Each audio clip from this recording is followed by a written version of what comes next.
Welcome to Data and AI Mastery, the podcast where we sit down with the data and AI leaders shaping the future of business. I'm your host, Raul Gabriel Irma. Today, we're doing something a little different. One of the things I love about hosting this show is what happens when you step back from the individual conversations and look at the bigger picture. Patterns start to emerge, themes that keep coming back across different industries and different companies, no matter what stage of the AI journey they find themselves on. This episode is built around one of those themes. Today, we're focusing on strategy and governance, the decisions that happen before AI gets deployed and the frameworks that make sure it keeps working once it does. Because there's a real difference between an organization that is experimenting with AI and one that has genuinely thought through what that means for its strategy, its accountability, and the people it serves. And that gap, in my experience, is where a lot of the frustration lives. You're going to hear from Luke Pearce, Chief Data Officer at Santander UK, who has one of the clearest frameworks I've heard for presenting AI governance at board level. You're going to hear from Miryem Salah at Vodafone Three, who took one of the most deliberate approaches to building an AI strategy that I've encountered. But also from senior leaders at organizations including Aviva, Saïd Business School, and Intact Insurance. All grappling with the same fundamental question: how do you move fast enough to stay relevant, but also carefully enough to stay trusted? There are no easy answers here, but there are some really good ones. Let's get into it.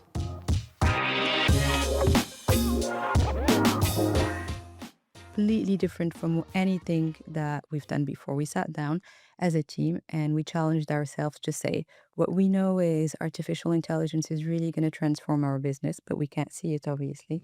We don't have a crystal ball, unfortunately. And we know that it's going to impact the core business model as well as our operating model. So let's start, but what we feel comfortable, we know. We know that we're going to have a business and we want it to be thriving. We're going to sell, we're going to build, we're going to run. It's one of the key pillars of what we do as a business, and any business, in fact. You can sell either the selling part is going to be to a consumer or to B2B or wholesale, etc. It's not as important. But these three key pillars we thought were a good foundation to start. And then from that, we thought about where do we see kind of that homeostasis between artificial intelligence and human intelligence, because we do believe, and we're seeing it now as we're deploying AI capabilities organically, we know that there's going to be a working space between the two. And then from that, we wanted to come up with percentages. In the sell space, what do we expect the percentage human versus AI in the build place and in the run place? And then we expect that there's still going to be some supporting and central functions. This is everything that to run your business, your HR, your finance, your legal, etc. Again, in that space, we wanted to come up with that percentages and how they work together. That was our starting point. Then the second part was, and now we need to figure out what our customer experience is going to look like. I spoke earlier about that digital transformation. The anchor of a digital transformation is personas and customers and what they expect from us as a business.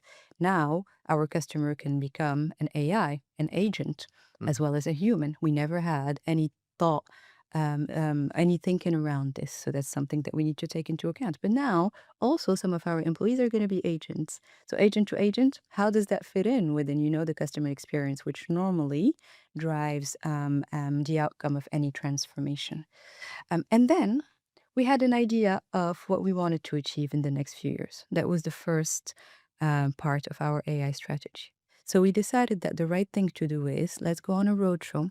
We have amazing partners, big tech, consultancies, advisory. Let's go share a view of where we are with our AI strategy, and let's gather some feedback. Let's make sure that we get to a point where it's never going to stop and we need to continue being agile and evolve it. But at least let's get to a point where we feel like it's best in class, because we have 20 of our partners support us through that and give us feedback. So we've done that.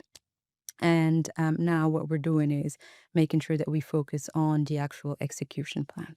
Now, the execution plan is, as you would imagine, firstly, the operating model, right? So how are we going to be set up as a business to support the human and AI working together, right? And I believe here that the change is going to be the biggest, right? Because not only do you need to bring people on the journey, you also need to actually rethink which roles will be augmented through AI, which roles will disappear. There will be roles that are going to disappear, which roles are going to appear.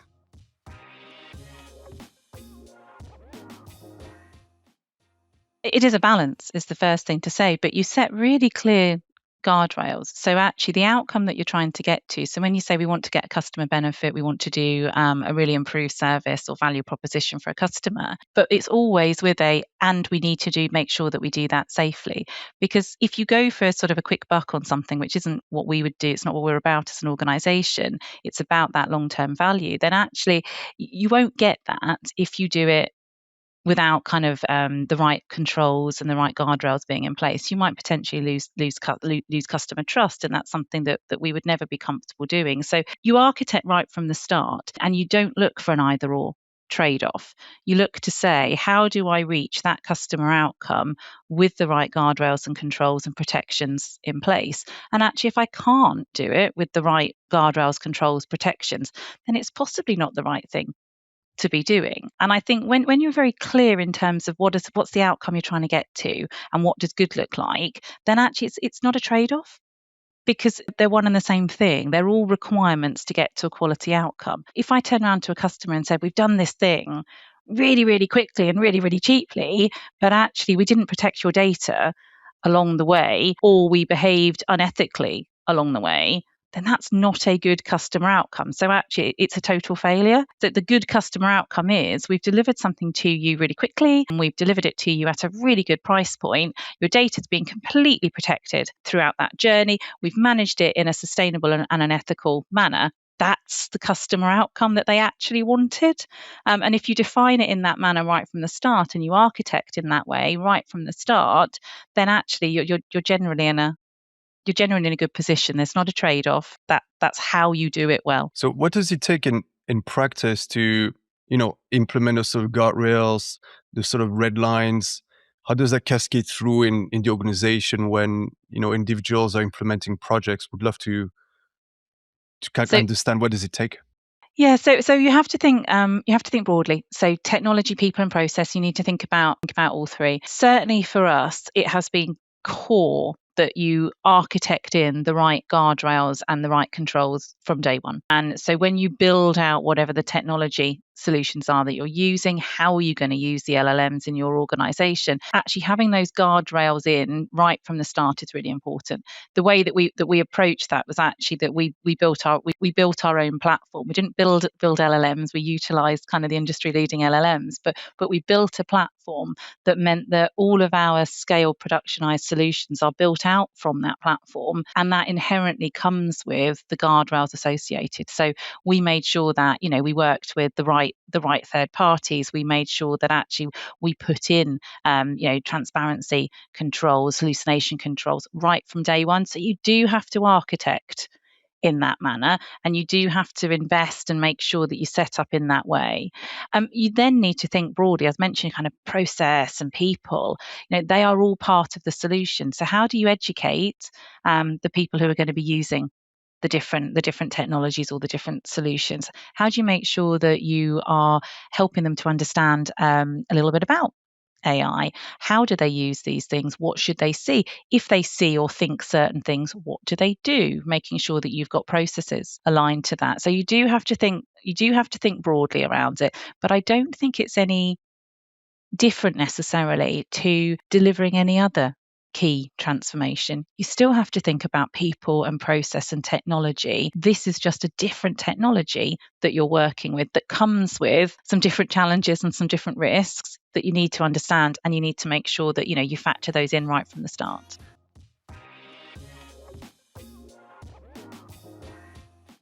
Yeah, I think it's an interesting one, right? Because, and I've been reflecting on this in the last few months. I've worked on programs where they were very waterfall.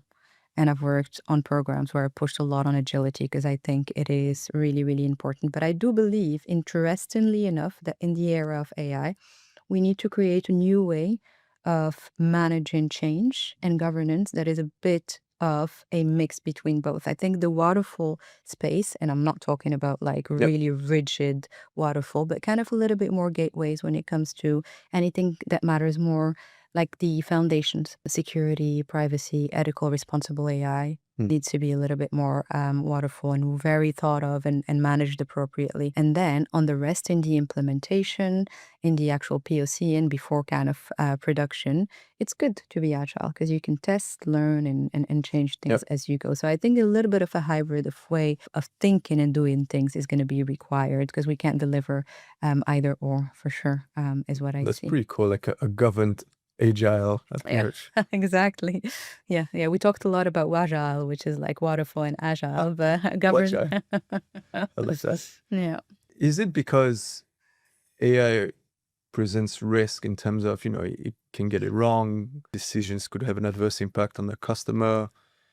So I guess it kind of raises the question, when do you decide that, an AI system is ready to be in front of a customer versus we're going to keep putting guardrails around it, this waterfall approach just to minimize risk. But as a result, you might not capture the whole customer experience, right? That you could get out of the technology. Like, how do you think about this dilemma, I guess? So, I mean, managing risk, right? We manage risk all the time. It's not just with AI. Throughout my career, we've managed risk through committees where we'd look at the pros and cons, the risk level, and then from that, if you have the proper mitigation in place, the mitigation would need to be delivered within a specific period of time. And in general, it's a committee where you have proper representation from privacy, from security, etc. But what's for sure is that you never take any risk when it comes to customer and impact on customer, right? As much as possible, if you can do it for things that you can manage internally, test and learn, and evolve it, absolutely, definitely. That's fascinating because you've got the FOMO and the FOMO, right? There's the fear of messing up, there's the fear of missing out. And when you're a large organization with obviously lots of customer and regulated. It is interesting because I think even at the board level, there's an appetite to use AI and to start seeing how those things can be used. Now, obviously, that in itself comes with a lot of challenge, but I think it means the conversation is easier because this is something, and I've talked about this a lot with people on AI. I believe will become like digital. So when we started putting things into the app space, people were on their mobile phones. It was a thing in itself, and we all set up kind of digital capability, and then it just became part of the everyday. I think AI will be exactly the same. And because people are engaged with it outside of the working environment, they come in, you can have a conversation with people and they start to understand it. But they also start to understand things like hallucination and what can go wrong. So I think the conversation with the board, on the one hand, which is, yes, we want to get more involved, we want to start to use it. On the other hand, it's how are you showing that control? And that's a really difficult thing to answer at the moment, without having to understand, how models work and what you're doing. You've got to break it down into something which I think is consumable by people working at that level. And what we've tried to do is look at, because for me, I think the idea that you keep talking about, the hallucination and the one-offs and the outliers is the wrong conversation to have. And I've said many times that if you have people will go onto our chatbots on various things. I was on a chatbot the weekend trying to get some stuff sorted with a like a mobile provider.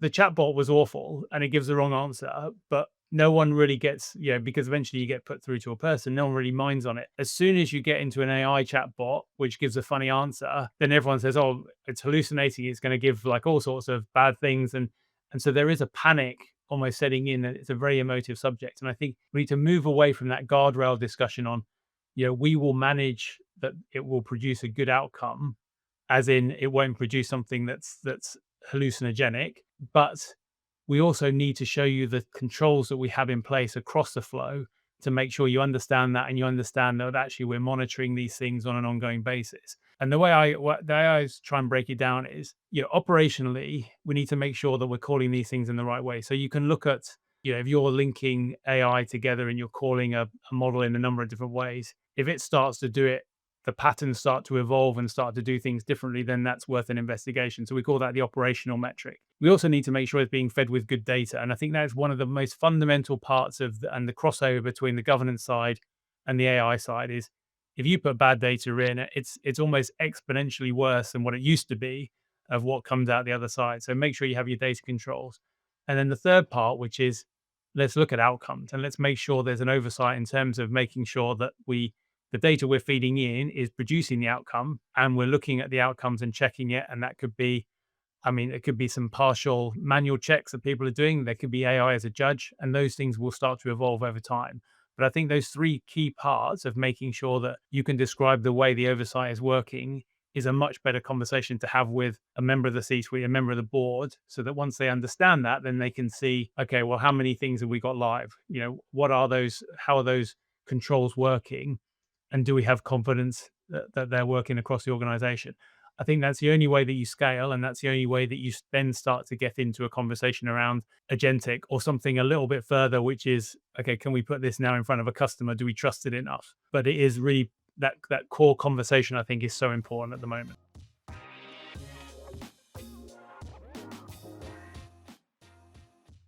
I think the approach that Oxford and the Business School has taken has been a very conscious, deliberate one. And it's almost been our strategy comes with a starting point of being equitable, inclusive, and providing access, because our students, our learners, our professional services staff, our academics, our faculty, and our researchers need access to these tools.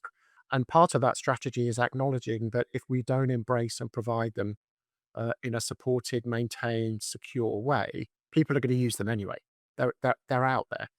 So you can either take a head in the sand approach and pretend it's not going to happen, or you can get on the pitch and adopt and embrace it and work with those personas to work together, acknowledging with the fast-paced change of technology, we are all going on a journey together. So that's a strategic starting point. How do we choose? I think the honest answer to that, Raoul, is we've made a conscious decision almost not to choose. We've adopted a portfolio approach because how quickly things are changing. I can't sit here today with my hand on my heart going, this is the right tool for the right job. And I can't, with my hand on my heart, say this is where this tool is going to go versus where this tool is going to go. So we have deliberately, consciously made, a portfolio decision to give all of our personas access to a range of tools. And knowing that we've architected it privately, securely within our own domains and tenancies, try to promote an approach of please feel free to experiment, innovate, and play. Yeah, that's really refreshing perspective, and I'd love to deep dive a little bit because I speak to many organizations, and more on the enterprise side, and they're struggling with this idea that if I put all my money into ChatGPT, OpenAI, and my risk of losing out on Claude and Gemini, that looks like they're also making good progress. But if you wait 6 months later, the picture might be different. So I'd love to hear from you. What do you think other organizations can learn from what you're doing at Oxford, but also balancing the capital investment, right? To give so much choice to so many stakeholders like you are, surely it comes with, a big investment, right? And that's a real consideration and balance of that decision and that approach, Raoul. And you're absolutely right. But I think that's where the shift for us at Oxford, and let's be honest, if you're Oxford or Cambridge, there is a certain brand association and value with those names that is very attractive to partners. So I think we should be honest and upfront and in acknowledging that. That said, we are not immune to the financial pressures and cost pressures the same as everybody else, and value for money is a really important aspect. Financial sustainability is a really important aspect. And even as Oxford, we would not be able to enter in and support the more traditional models of individual licenses per user per month. That's just not financially viable or feasible. So we've attempted to be slightly more creative in terms of moving more towards access by consumption models as opposed to license models. So basically you can have access, and if you don't use it, it doesn't cost us. And then, we know that we are only paying for what is being leveraged, used, exploited, adopted, which is hopefully driving benefit. And that has allowed us to approach this portfolio approach to our AI offer. And so far, even though we're still continuing to learn every day, every week, every month, that has proved successful.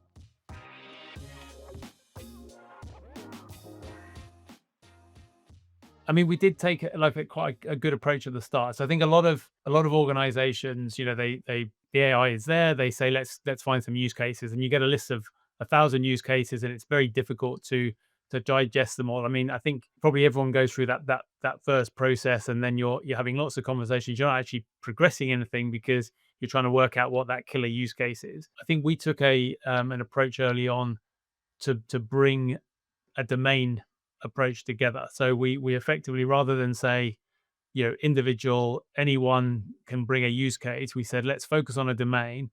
Now, as we all know, when you build a model, that's only part of the story. So if you're going to build a model, you have to integrate it into a front end system. You have to then bring it into an operation. Those are fundamental parts, and they can often take longer. And equally, you've got the governance running alongside that. So the point of that approach was to say, we probably have a limited number of core systems in each of the domains. We have an organization that where if we start to build an understanding of how the AI will work and how it will affect them, it becomes part of that cycle that they can get used to doing training, understanding the models, understanding their role to play in the process, and really building teams that cut across the different parts of the organization. So we talking about pivot to agile at the same time, but it really doubled down in terms of the AI flow. So we had the business, the architecture teams, the technology teams, the data teams, including the data science and the engineering teams, all working together and effectively building out a roadmap for how we would land AI. And so then it becomes much less of a surprise because you have teams that are ultimately, and this is where I think AI is really interesting, teams that understand the the regulation, if it's like a financial crime, people who understand the operation because they're working on it day to day. They are key parts to shaping the way the model works, and bringing them closer to the data science team and the technology teams means when it rolls out, then it rolls out in a much better way. So I think that was a key part for us. It's really about making sure this isn't something that is driven by either technology or data, and us assuming that the answer is going to be perfect. It's about making sure we have that joined up team approach, and really being challenged probably by the business and the operations teams from start to finish to make sure that what finally gets implemented is going to be successful. And equally, I would say that even when you think you've got the perfect solution, doing that first round of testing and making sure it's probably rolled out with a few really good experts in the organization means that you really start to do the live testing, with oversight, with challenge. And so when you get to maybe the scale of rollouts, you really are in a good situation. And it's only with that skilled individuals who are business SMEs that really works effectively. So I think that was probably the best part of our success.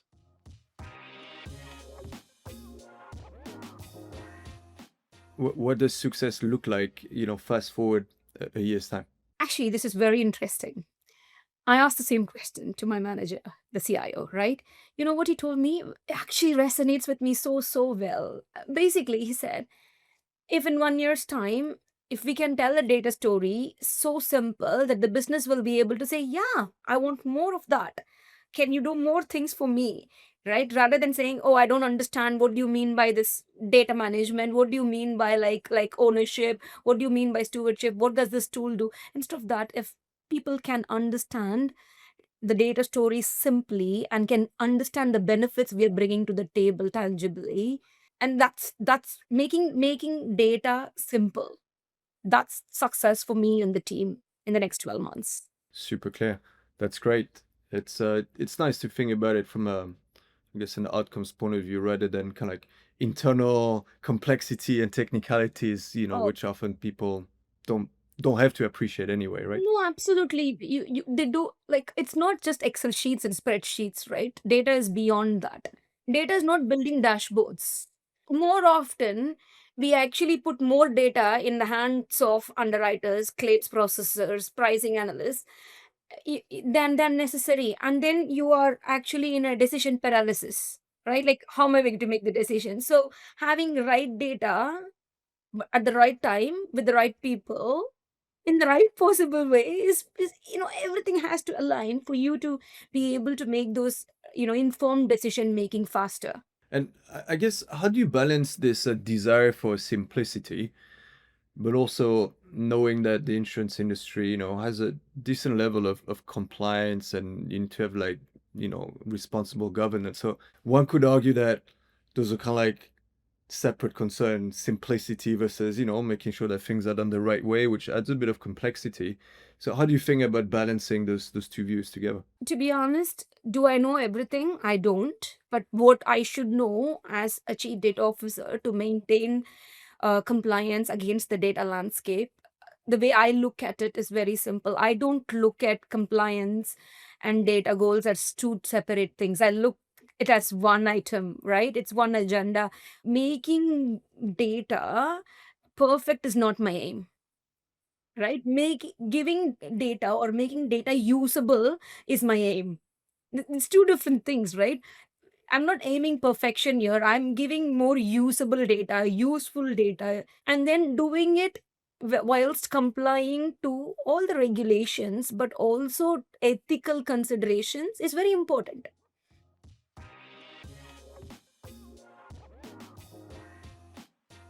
What are the key things that would be worth thinking about? Yeah. So measuring, I think, is super important. And I think we need to bear this always in our mind. What we are not able to measure, we shouldn't even start doing it, right? Because in the end, you need to measure impact. You need to measure your return on investment. So if you don't even have a baseline, if you haven't measured your baseline, if you don't even know where you're starting from, better get started with measuring your baseline before you jump on AI, right? So I think, what are the KPIs that you're measuring in terms of process automation? Is obviously the rate, of automation, the number of processes that you have automated, the time that you have saved, resources that you have saved. So basically everything which is efficiency related. So I think this is, and it comes in terms of, savings, but also I think when it comes to revenue growth, it is, are you expanding properly to new markets? Are you incrementing your customer base? Are you incrementing your conversion rates in your funnel? So I think that's also a very interesting measure, especially when it comes to hyper-personalization of offers. So the more insights you have about your customers, the more bespoke the offering and the value proposition is that you can make to your customers. Do you have higher conversion rates in your funnel? Probably yes, because customers, they are more drawn into a properly personalized offering.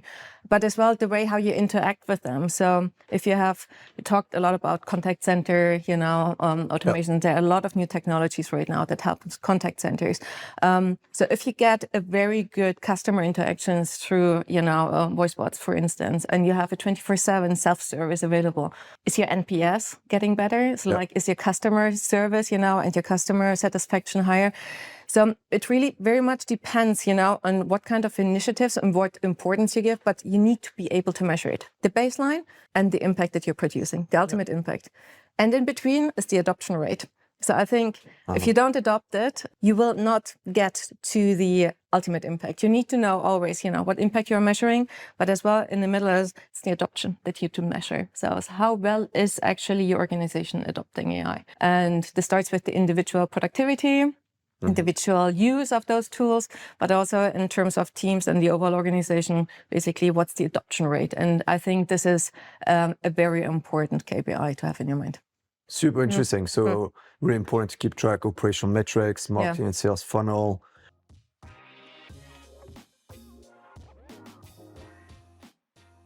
It's really hard.